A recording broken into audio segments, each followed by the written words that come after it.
Hello everyone, welcome back to our channel. जैसे कि आपको पता है कि DSSB TGT नेचुरल साइंस के लिए हमारी 10 यूनिट्स जो है वो ग्रेजुएशन से दी गई है, जिनमें से 4 यूनिट हमारी विद MCQs टोटली कंप्लीट हो गई है। 5th यूनिट है हमारी एक्वेटिक बायोलॉजी। अगर आप DSSB TGT नेचुरल साइंस का सिलेबस देखोगे तो उन्होंने वहाँ पर 4 सब टॉपिक लिख दिए: aquatic biome, fresh water biology, marine biology, management of aquatic resource. अब मैं ये कैसे डिसाइड करूँ कि मैं एक्वेटिक बायोम के अंदर आपको क्या पढ़ाऊँ, फ्रेश वाटर बायोलॉजी के अंदर क्या पढ़ाऊँ, मेरीन बायोलॉजी के अंदर क्या पढ़ाऊँ। तो मैंने क्या किया है, मैं बता देती हूँ क्योंकि बार बार मुझसे यही क्वेश्चन पूछा जाएगा, ठीक है, तो आपको कन्फ्यूजन ना हो। तो मैंने क्या किया है, DSSB के सिलेबस को मैंने मैच किया है दिल्ली यूनिवर्सिटी का BSc जूलॉजी का सिलेबस, ठीक है। वहाँ पर एक पूरा सेमेस्टर एक एग्ज़ाम पढ़ाया जाता है जिसका नाम है एक्वेटिक बायोलॉजी। एक्वेटिक बायोलॉजी के अंदर अगर आप देखोगे उन्होंने 4 यूनिट दिए वहाँ पर पढ़ने के लिए। वो 4 यूनिट्स क्या है: aquatic biome, fresh water biology, marine biology and management of aquatic resource. आपका डाउट क्लियर रहे इसलिए मैं कम्युनिटी पोस्ट में भी कंपैरिजन वाले 2 फोटोज डालती हूँ, ठीक है, लेकिन सबके पास लगता है इतना टाइम नहीं है कि वो चेक करे। तो आप क्या कर सकते हैं, आप देख सकते हैं एक्वेटिक बायोम का जो टॉपिक है और उसके अंदर जितने भी सब टॉपिक्स दिए हुए थे DU के सिलेबस में, जूलॉजी ऑनर्स के सिलेबस में, वो मैंने आपको कंप्लीट करा दिया। एक्वेटिक बायोम का टॉपिक हमारा कंप्लीट हो चुका है, कवर हो चुका है। आज जो मैं नेक्स्ट सब टॉपिक स्टार्ट करा रही हूँ वो फ्रेश वाटर बायोलॉजी और मेरीन बायोलॉजी नहीं है, हम स्टार्ट करेंगे मैनेजमेंट ऑफ एक्वेटिक रिसोर्स, ठीक है। अब कुछ बच्चे ने मुझसे पूछा है कि अब ये जो हम यूनिट स्टार्ट कर रहे हैं, ठीक है, एक्वेटिक बायोलॉजी के अंदर ये सब टॉपिक जो हम स्टार्ट कर रहे हैं मैनेजमेंट ऑफ एक्वेटिक रिसोर्स, इसके अंदर उन्होंने क्या क्या सब टॉपिक दे रखे हैं वो भी मैंने आपको मेंशन कर दिए। तो आपको है ना पोल्यूशन के कॉजेज बताने हैं, agriculture, industrial, sewage, thermal, oil spill, eutrophication क्या होता है ये बताना है, मैनेजमेंट एंड कंजर्वेशन आप कैसे करेंगे ये बताना है, सीवेज ट्रीटमेंट कैसे होता है आपको ये बताना है, वाटर क्वालिटी असेसमेंट के 2 मेथड आपको बताने हैं, BOD एंड COD, ठीक है। तो ये सारे सब टॉपिक्स आपको इस वाले सब टॉपिक के अंदर पढ़ने हैं, ठीक है। यानी कि हमें उन्होंने सिर्फ सब टॉपिक्स लिख के दिए थे, उन सब टॉपिक्स के अंदर भी सब टॉपिक्स है, ठीक है। मैं आपको इसको इस अकॉर्डिंग करा रही हूँ। एक्वेटिक बायोम का मैंने पूरा का पूरा एक लेक्चर 1.5 घंटे का डाला हुआ है, पार्ट्स में डाला था पहले 1 2 3 4 5, उन सबको कंबाइन करके मैंने एक पूरा 1.5 घंटे का एक लेक्चर डाला हुआ है जिसमें एक्वेटिक बायोम इन 1 शॉट, ठीक है। तो वो वाला आप देख सकते हैं, ठीक है। और अब धीरे धीरे है ना हम इस वाली यूनिट के MCQ स्टार्ट करेंगे, ठीक है। इससे पहले मैंने डिजीजेस का लेक्चर अपलोड किया है जिसमें मैंने आपको 35 to 36 क्वेश्चंस कराए हैं, जो सारे के सारे क्या थे, DSSB के प्रीवियस ईयर क्वेश्चन थे, यानी कि डिजीज टॉपिक का कोई भी क्वेश्चन मैंने नहीं छोड़ा है, ठीक है। तो आज हम इसको स्टार्ट कर रहे हैं। आज का हमारा जो सब टॉपिक है वो क्या है, मैनेजमेंट ऑफ एक्वेटिक रिसोर्स, ठीक है। मैनेजमेंट ऑफ एक्वेटिक रिसोर्स में हमें सबसे पहले जानना है कि एक्वेटिक रिसोर्स हम कहते किसको हैं। तो एक्वेटिक वर्ड जो होता है ना वो पानी से जुड़ा होता है। तो जितने भी हमारे वेटलैंड्स है, जितनी भी हमारी स्ट्रीम्स है, लेक्स है, रिवर्स है, पॉन्ड है, स्प्रिंग्स है, ठीक है, यानी कि तालाब, झीलें, नदियाँ, समुद्र, ये सब किसके अंदर आता है, हमारे एक्वेटिक रिसोर्स के अंदर आता है, ठीक है। तो एक्वेटिक रिसोर्स का मैनेजमेंट हमें करना है। तो एक्वेटिक रिसोर्स मैनेजमेंट का मतलब है जब आप है ना अपने एक्वेटिक रिसोर्स को बचाने की कोशिश करते हो, उसकी मैनेजमेंट अच्छे से करते हो, उसको कंजर्व करने की कोशिश करते हो। अब कंजर्व करने की क्या जरूरत है, तो अगर आप कभी भी किसी नदी के किनारे जाओगे ना, रिवर के किनारे जाओगे, जैसे आप गंगा रिवर के पास के, तो आप देखोगे उसमें इतना सारा कूड़ा पड़ा रहता है, उसमें इतनी सारी पॉलीथीन पड़ी रहती है। तो क्या ये अच्छा मैनेजमेंट हम कर रहे हैं, क्या अच्छा कंजर्वेशन हम कर रहे हैं? तो जब हमने जो पूरा का पूरा हमने इतना सारा गंदा पानी हम उसके अंदर डाल देते हैं, इतना सारा सीवेज हम उसके अंदर डाल देते हैं, जो हमारे जितने भी एक्वेटिक रिसोर्सेज है ना वो बहुत ही बुरे तरीके से पोल्यूटेड है। तो उनका कंजर्वेशन करना क्या कहलाता है, एक्वेटिक रिसोर्स मैनेजमेंट कहलाता है, ठीक है। हमें उनको कंजर्व करना है, क्यों, फ्यूचर जनरेशन की नीड्स कंप्लीट करने के लिए, हमारी खुद की नीड्स कंप्लीट करने, क्योंकि आपको पता है जो हमारा प्लैनेट है, अर्थ है, उसको हम ब्लू प्लैनेट कहते हैं। जीके में 1 नंबर में पूछा जाता है कि ब्लू प्लैनेट कौन होता है। अब मेरे को है ना कमेंट्स में बताना रेड प्लैनेट किसको कहते हैं, लाल ग्रह किसको कहते हैं, ठीक है। तो जो ब्लू प्लैनेट क्यों कहलाता है हमारा अर्थ, जब आप स्पेस से अर्थ को कभी भी देखोगे ना तो आपको पूरा ब्लू ब्लू दिखाई देगा। क्यों? क्योंकि हमारा जो अर्थ है उसका 70% जो है वो किससे कवर्ड है, वाटर से कवर्ड है। लेकिन वो है ना फ्रेश वाटर नहीं है, मेरीन वाटर है, वो पीने के लिए यूज नहीं होता है, वो आप डेली लाइफ में यूज नहीं कर सकते हो, ठीक है। तो हमारे पास जो फ्रेश वाटर सोर्सेज है ना वो बहुत ही कम है, उनका हमें कंजर्व करना है, उनको प्रिजर्व करके रखना है, उनको बेटर मैनेजमेंट हमें उनका करना है। तो इसलिए हमें पढ़ने की जरूरत है क्या, एक्वेटिक रिसोर्स, ठीक है। इससे पहले मैं एक्वेटिक बायोम्स आपको पढ़ा चुकी हूँ, जिसमें मैंने आपको लेंटिक इकोसिस्टम, लोटिक इकोसिस्टम, ठीक है, वेटलैंड, रिवर, स्ट्रीम्स, एस्चुरी, ये सब कुछ मैंने आपको कवर करा दिया है, ठीक है। उस तो टोटल हमारी 4 यूनिट विद एमसीक्यूज कंप्लीट हो चुकी है और 5th यूनिट हमारी कंटिन्यूएशन में चल रही है, ठीक है। तो उसके बाद आता है हमें इसमें बहुत सारे टाइप के पोल्यूशन पढ़ने हैं। तो सबसे पहले हमें पढ़ना है वाटर पोल्यूशन, ठीक है। तो वाटर पोल्यूशन का मतलब होता है जब आपकी वाटर बॉडी के अंदर है ना कोई भी अनडिजायरेबल सब्सटेंस का एडिशन हो जाता है, तो इसको हम क्या कहते हैं, वाटर पोल्यूशन कहते हैं। आपको पता है ना पोल्यूशन की जो बेसिक डेफिनेशन होती है वो भी क्या होती है, एडिशन ऑफ अनडिजायरेबल सब्सटेंसेस। अगर वो अनडिजायरेबल सब्सटेंसेस पानी में गिर गया तो वाटर पोल्यूशन है, एयर में चला गया तो एयर पोल्यूशन है, ठीक है। तो डिफरेंट टाइप का जो पोल्यूशन होता है, तो जब भी आपकी वाटर बॉडी के अंदर कोई भी अनडिजायरेबल सब्सटेंस मैंने डाल दिया, यानी कि जैसे कि मेरे पास एक नदी है, ठीक है, बहुत खूबसूरत नदी है, उसके अंदर मैंने क्या करना शुरू कर दिया, पॉलीथीन डाल रही हूँ, केमिकल्स डाल रही हूँ, बहुत सारा गर्म पानी डाल रही हूँ, गंदा पानी डाल रही हूँ, तो मैं क्या कर रही हूँ, पोल्यूट कर रही हूँ, अपने वाटर को पोल्यूट कर रही हूँ, ठीक है। तो 3 तरीके का हमारा डेफिनेशन होता है पोल्यूशन को रेफर करने की, जब हम वाटर बॉडी की बात कर रहे हैं। तो सबसे पहले है कि आपने अनडिजायरेबल सब्सटेंसेस डाल दिए वाटर बॉडी में, तो ये क्या हो गया, वाटर पोल्यूट हो गया।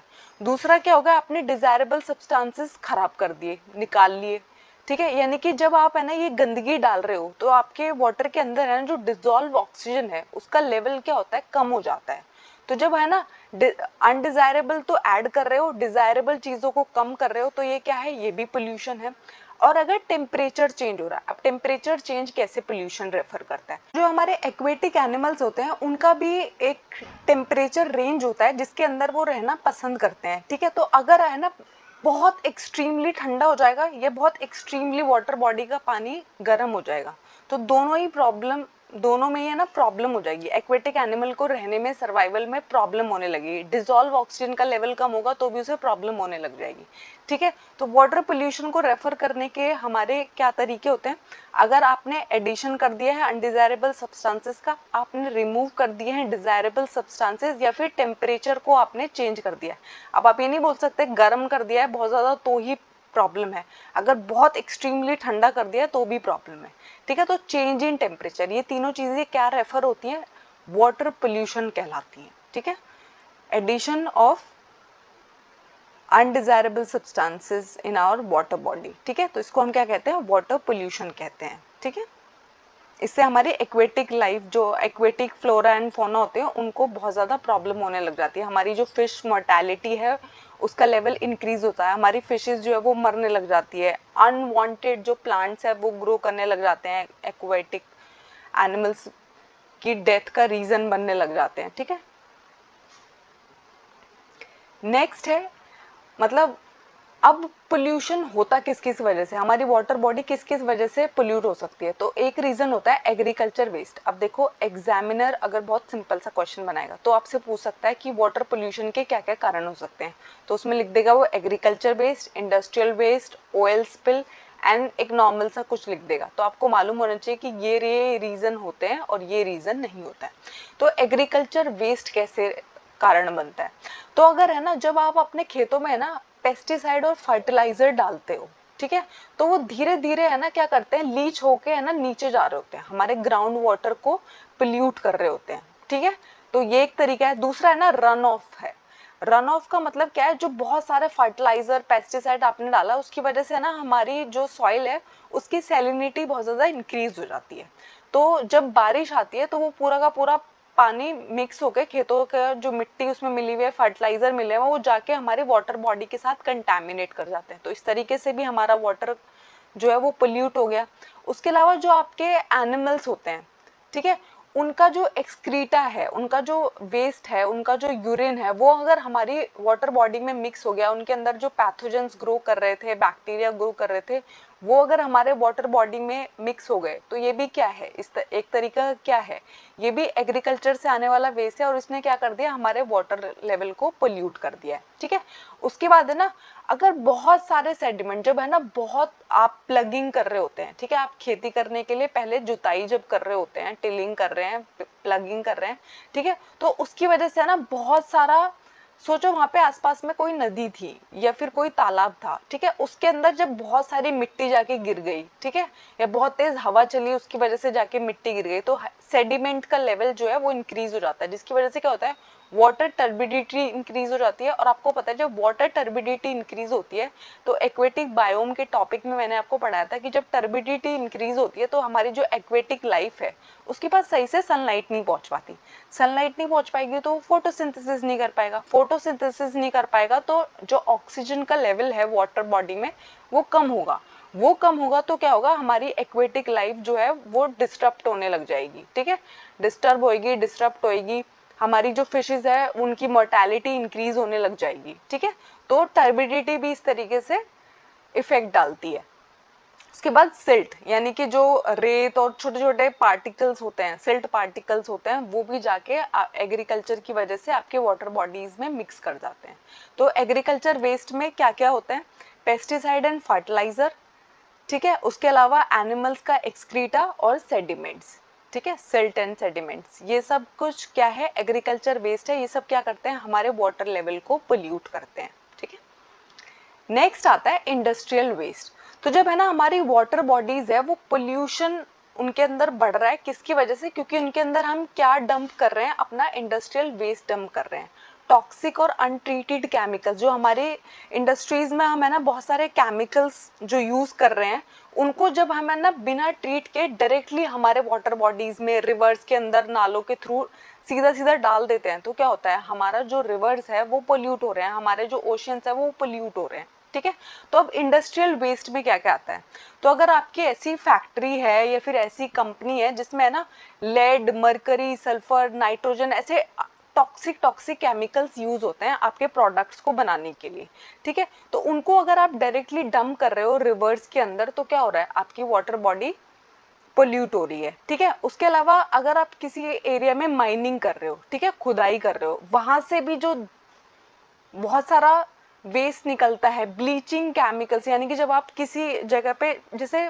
पेपर इंडस्ट्री है, पेपर इंडस्ट्री में ना पेपर की ब्लीचिंग की जाती है, ठीक है, तो जो ब्लीचिंग केमिकल्स होते हैं वो भी बहुत टॉक्सिक होते हैं, तो उसका जो पूरा का पूरा पानी होता है वो भी आप कहाँ डाल देते हो, आप सीधा सीधा रिवर बॉडीज में डाल देते हो, और रिवर जाके कहाँ जाती है, ओशियंस में जाती है, तो ओशियन का वाटर भी पूरा का पूरा पोल्यूट हो जाता है। ठीक है, और मैंने आपको बताया था डिजीज वाले टॉपिक में भी, देखो यहाँ से हमें पढ़ना होता है, ये इंडस्ट्रियल वेस्ट की वजह से दो बीमारियां फैल जाती है।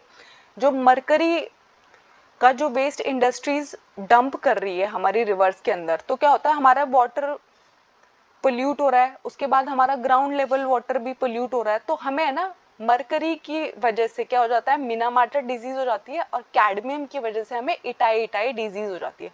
मोस्ट इंपॉर्टेंट है, बहुत इंपॉर्टेंट है, एग्जाम में DSSB ने 2 बार पूछा हुआ है।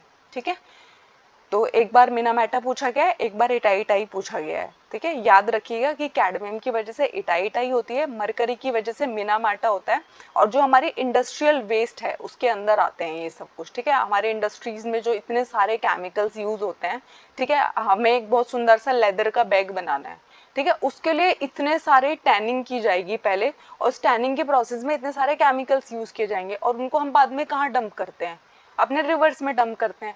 अगर आपकी ऐसी इंडस्ट्री है जिसमें बहुत सारे केमिकल्स बन रहे हैं, आपकी केमिस्ट्री की लैब में यूज होने के लिए बहुत सारे केमिकल्स बन रहे हैं, दवाइयों की इंडस्ट्री जो है वहां पर जो केमिकल्स बन रहे हैं, फार्मास्यूटिकल वेस्ट जो निकल रहा है, वो सारा का सारा कहाँ जाता है, हमारे रिवर्स के अंदर डंप किया जाता है। ठीक है, और पहले तो हम क्या करते थे ना, इसको ट्रीट भी नहीं करते थे, डायरेक्टली डंप कर देते थे। जब बहुत ज्यादा प्रॉब्लम पड़ गई उसके बाद, अब गवर्नमेंट के गाइडलाइंस आने के बाद लोग क्या करते हैं, उसको ट्रीट करने के बाद डालते हैं। ठीक है, तब भी इतनी ज्यादा ट्रीटमेंट नहीं देते हैं लोग। नेक्स्ट है थर्मल वेस्ट। तो थर्मल वेस्ट का मतलब होता है वार्म इंडस्ट्री, यानी कि अगर आपने है ना गर्म पानी को डायरेक्टली है ना आपके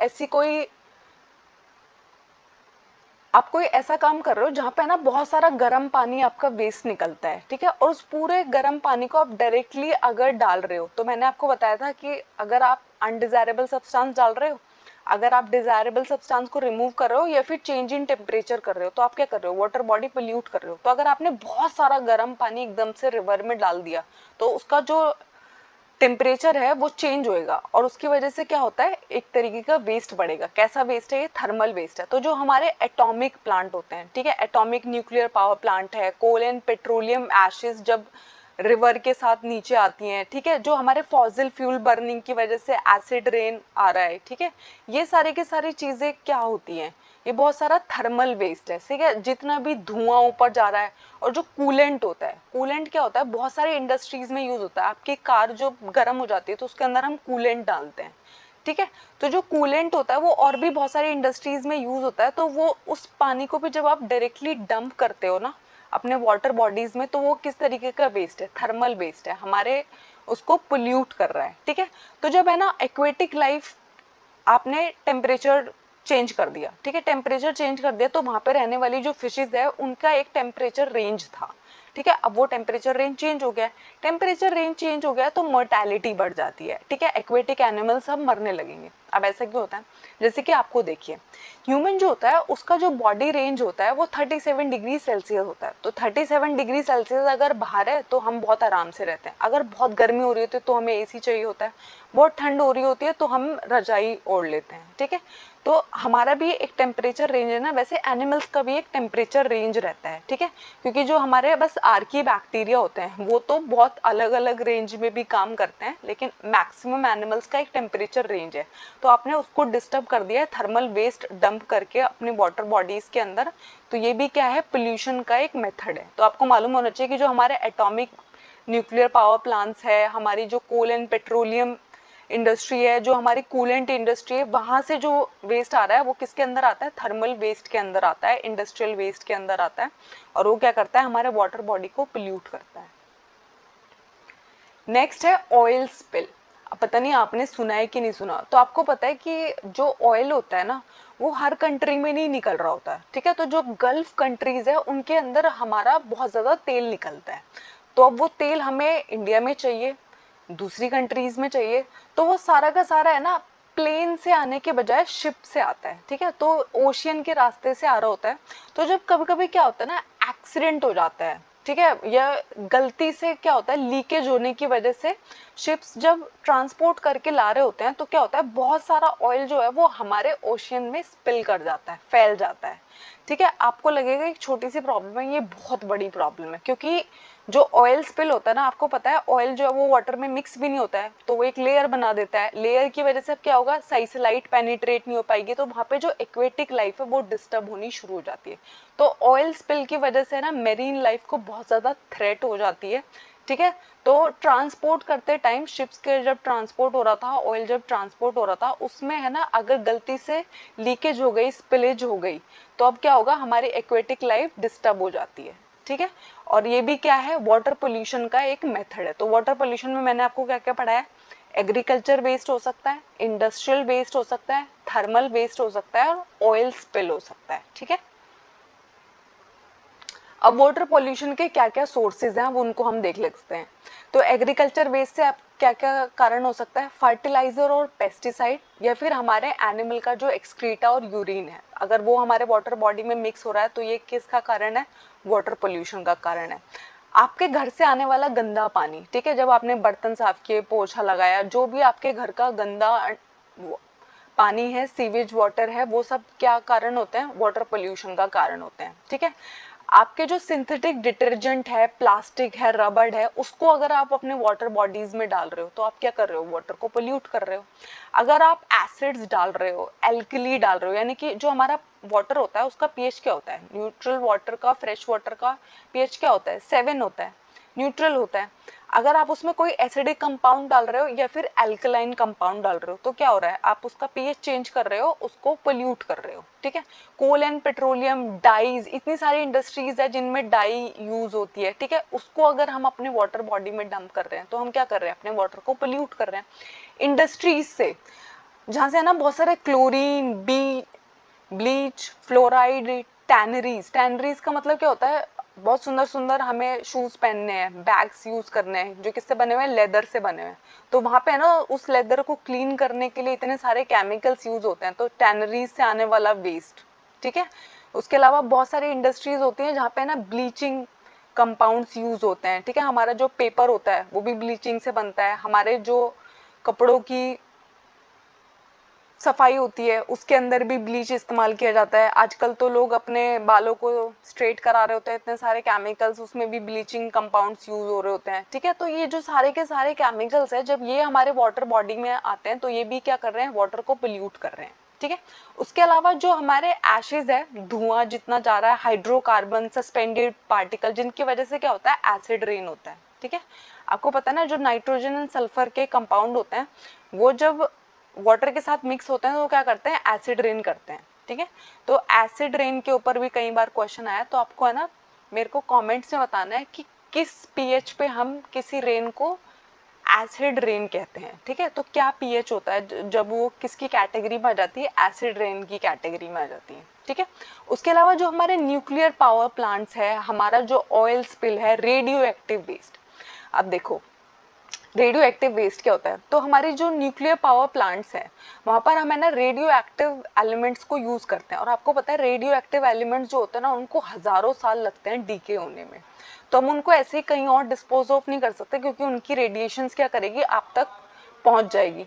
तो हम क्या करते हैं, हम इनको एक बॉक्स में बंद करते हैं, ठीक है, जिसके अंदर से रेडिएशन हम ट्राई करते हैं कि बाहर ना निकले, फिर जाके उसको है ना हम बहुत ही डीप सी के अंदर रख देते हैं, ठीक है। लेकिन ठीक है हमारी लाइफ डिस्टर्ब नहीं हो रही, लेकिन वहाँ पे जो एक्वेटिक एनिमल है उस तक तो उस रेडिएशन का असर जाएगा ना। तो रेडियो एक्टिव वेस्ट भी क्या करता है, वाटर पोल्यूशन का रीजन बनता है, स्पेशली हमारी जो मेरीन लाइफ है वहाँ पर, ठीक है।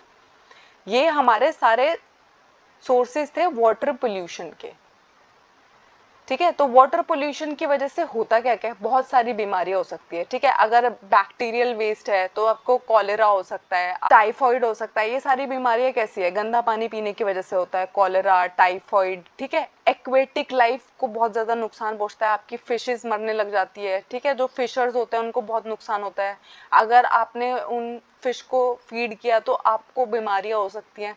ह्यूमन सर्वाइवल इम्पैक्ट होता है। अब ह्यूमन सर्वाइवल कैसे इम्पैक्ट होता है, मैंने आपको बताया कि हमारी धरती पे पानी ही पानी है, लेकिन पीने वाला पानी बहुत कम है, ठीक है। तो जब हम अपने वाटर बॉडीज को गंदा कर देंगे तो हमारे लिए जो डेली यूज का पानी है, साफ पानी है, वो बहुत कम बचता है, तो फिर हमारे सर्वाइवल पे इम्पैक्ट होता है। कुछ ऐसे एरियाज हैं इंडिया के, आपको कभी भी वाटर वेस्ट नहीं करना चाहिए। इंडिया के कुछ ऐसे ऐसे पर्टिकुलर जगह है जहाँ पे है ना उनको कई किलोमीटर चलना पड़ता है तब जाके वो पीने का पानी एक्सेस कर सकते हैं, ठीक है। आपकी लाइफ बहुत आसान है, आपने टैप चलाया, आपके घर पे पानी आ रहा है, ठीक है। लेकिन सबकी लाइफ इतनी आसान नहीं है, तो आपको वेस्ट नहीं करना है एटलीस्ट, ठीक है, वेस्ट नहीं करना है। Loss of biodiversity. अब बायोडाइवर्सिटी का लॉस कैसे हो रहा है, अब सोचो रिवर में, ओशन में बहुत सारे फ्लोरा एंड फौना थे, बहुत सारे प्लांट्स एंड एनिमल्स रह रहे थे, ठीक है। उसके अंदर पोल्यूशन आ गया तो वो मरने लगे, तो क्या है, लॉस ऑफ बायोडाइवर्सिटी है। उसके बाद होता है यूट्रिफिकेशन। तो यूट्रिफिकेशन को हम डिटेल में पढ़ेंगे नेक्स्ट क्लास में, ठीक है। तो यूट्रिफिकेशन मैं आपको तब बताऊंगी कि यूट्रिफिकेशन क्या होता है। वैसे थैंक यू, आई होप आपको इसमें कोई डाउट नहीं है। अगर कोई डाउट है मुझे कमेंट्स में ज़रूर बताइएगा। हमारे चैनल को लाइक कीजिएगा, शेयर कीजिएगा, सब्सक्राइब कीजिएगा और हमारे चैनल के साथ बने रहिए। धीरे धीरे मैं सब कुछ कराने की कोशिश करूँगी, एमसीक्यूज भी करेंगे, बाकी की बचे हुए यूनिट्स भी करेंगे, सब कुछ कवर करेंगे। Okay, thank you.